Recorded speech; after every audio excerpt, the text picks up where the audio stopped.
Assalamualaikum warahmatullahi wabarakatuh. Anak-anak, sekarang kita membahas soal PTS yang lalu ya.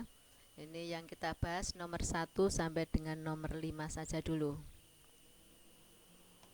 Nomor 1, pernyataan berikut ini mana yang benar ya? Untuk yang A, dua buah segitiga dikatakan kongruen jika sisi-sisi yang bersesuaian mempunyai perbandingan yang sama. Untuk segitiga kongruen, syarat-syaratnya seperti di bawah ini. Nomor 1, 2, 3, 4 ini. Jadi harus memenuhi syarat ini. Kalau untuk yang A ini, dua buah segitiga dikatakan kongruen jika sisi-sisi yang bersesuaian mempunyai perbandingan yang sama. Berarti ini bukan ya, ini adalah sebangun, bukan kongruen. Untuk yang B, dua buah segitiga dikatakan kongruen jika sudut-sudut yang bersesuaian sama besar. Berarti ini sudut, sudut, sudut. Apakah ada di sini? Tidak ada, berarti tidak termasuk segitiga yang kongruen. Untuk yang C, dua buah segitiga dikatakan kongruen jika sisi-sisi yang bersesuaian sama panjang. Berarti sisi, sisi, sisi. Nah, ini ada. Berarti jawabannya adalah yang C, kongruen karena sisi, sisi, sisi. Nah, inilah jawabannya. Kita lanjut nomor 2. Pada gambar di bawah, segitiga PHR sama kaki dengan RP sama dengan RH. Jadi RP ini sama dengan RH. Garis HS dan garis PT adalah garis tinggi. Kalau garis tinggi berarti tegak lurus yang berpotongan di titik O. Jika sudut POH ini sama dengan 120 derajat, maka sudut PRH ini yang ditanyakan berapa derajat. Sekarang kita lihat, ketiga sudut dalam segitiga jumlahnya 180 derajat. Segitiga POH adalah segitiga sama kaki, OH sama dengan OP. Berarti sudut pada kaki-kakinya ini sama. Kalau ini 120, berarti sudut yang ini dengan yang kanan ini 180 dikurangi 120 dibagi 2, masing-masing adalah 30 derajat ini. Sekarang untuk menentukan sudut yang ini, perhatikan segitiga PTH. Di sini 90 derajat, 30 berarti sudut di sini berapa derajat sehingga jumlah ketiga sudutnya adalah 180 derajat. 90 30 berarti di sini adalah 60. Ini sudah ada 30 berarti sudut di sini 30 ya, sehingga jumlahnya ini 60 derajat. Sekarang perhatikan lagi segitiga SHP 90 30 berarti sudut ini 60 kan? Kalau ini 30 berarti sudut di sini adalah 30. Nah, sekarang perhatikan. Sudut P ini seluruhnya adalah 60. Sudut H seluruhnya 60. Maka sudut R berapa? Ketiga sudut dalam jumlahnya 180. Ini 60, ini 60, berarti ini 180 dikurangi 60 dikurangi lagi 60 sama dengan 60 ya. Ya, inilah jawabannya 60 derajat. Kita lanjut. Nomor 3, pada gambar di bawah diketahui segitiga ABC siku-siku di sini, siku-siku di sini ya. Siku-siku sama kaki. Sudut CAB 90 derajat. Ini 90 derajat. AB sama dengan AC. Kemudian AD garis tinggi. AD ini garis tinggi segitiga ABC. Jika AC 10 cm, maka AB juga 10 cm. Berapakah panjang BC? Di sini AD tegak lurus BC ya. Yang ditanyakan adalah panjang AD. Panjang AD ini. Kalian masih ingat ya, untuk mencari garis tinggi ini kita memerlukan panjang DC dengan panjang BD atau DB. Jadi AD ini sama dengan akar dari DC kali DB, atau AC kuadrat sama dengan DC kali DB.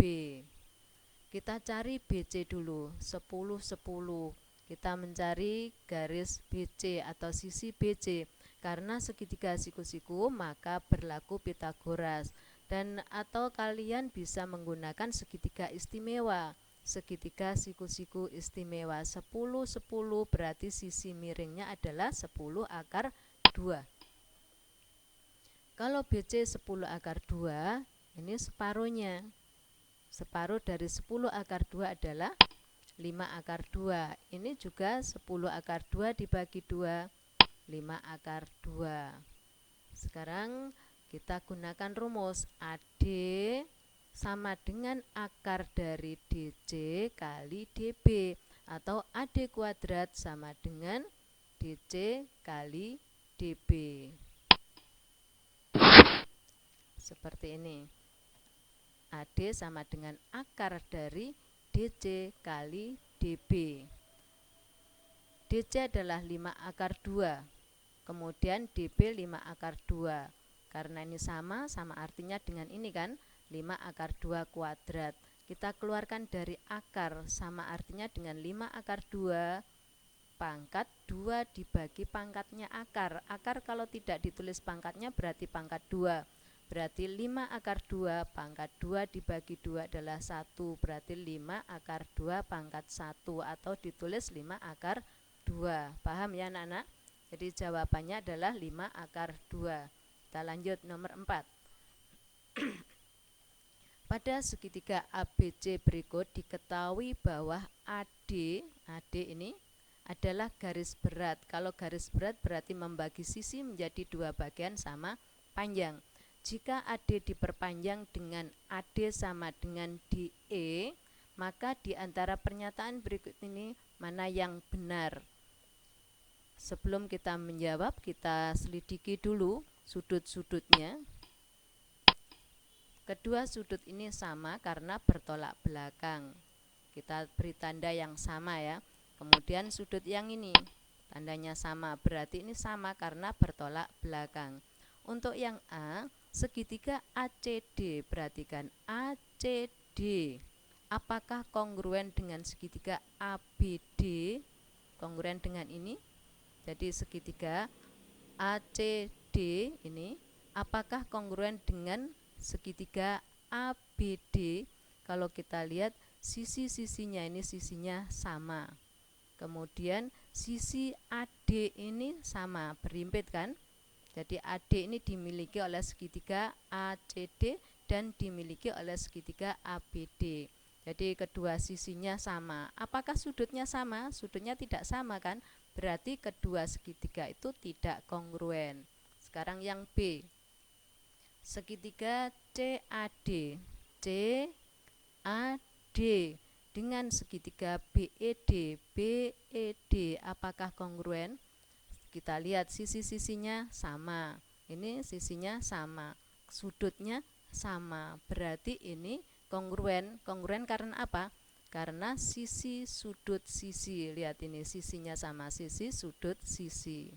Jadi jawabannya adalah yang B. Kita lanjut nomor 5. Perhatikan gambar segitiga ABC di bawah. Segitiga tersebut siku-siku di B. Ini siku-siku. Dengan AB sama dengan 8, kemudian BC sama dengan 6. Titik D terletak di sisi AC sedemikian hingga BD ini tegak lurus terhadap AC. Maka panjang BD sama dengan titik-titik seperti yang tadi ya. Kita mencari BD, kita membutuhkan panjang DC dan panjang DA. Jadi BD sama dengan akar dari DC kali DA, atau BD kuadrat sama dengan DC kali DA. Untuk mencari DB atau BD kita cari DC dulu. Perhatikan, kita menggunakan ini. BC sama dengan akar dari CD kali CA. Rumusnya begitu kan dulu. Jadi BC sama dengan akar dari DC kali CA, atau BC kuadrat sama dengan DC kali CA.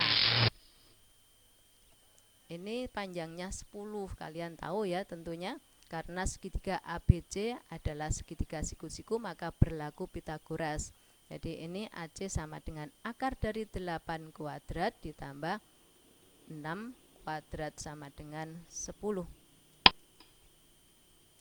BC kuadrat sama dengan DC kali AC. DC-nya belum diketahui, BC-nya sudah diketahui, kita substitusi dengan 6. 6 kuadrat 36. Kemudian AC-nya 10. Maka DC sama dengan 36 dibagi 10, yaitu 3,6. Kalau DC ini 3,6, maka AD atau DA ini 10 dikurangi 3,6 adalah 6,4. Nah, kalau sudah ketemu panjang DC dan AD, maka kita dengan mudah bisa mencari BD, yaitu akar dari DC kali DA. Ya, seperti itu. BD sama dengan akar dari DC kali DA. Maaf ini kurang akarnya ya anak-anak. DC 3,6 kali 6,4, DA-nya 6,4. Nanti ini diberi akar ya, kurang buannya menulisnya ya. Jadi BD ini akar dari DC kali DA. Maka sama dengan akar 3,6 kali 6,4. Supaya mudah, ini kita jadikan bilangan pecahan biasa. 3,6 sama artinya dengan 36/10 kali 64/10. Maka ini sama dengan 36 kali 64 dibagi 10 kali 10 adalah 100. Akar 36 adalah 6, akar 64 8, akar 100 adalah 10. Maka ini 48 bagi 10 adalah 4,8. Ya, inilah jawabannya. Jadi panjang BD sama dengan 4,8 cm. Paham ya anak-anak? Terima kasih atas perhatian kalian anak-anak. Saya harapkan kalian tetap semangat dan saya doakan semoga kalian tetap sehat selalu. Wassalamualaikum warahmatullahi wabarakatuh.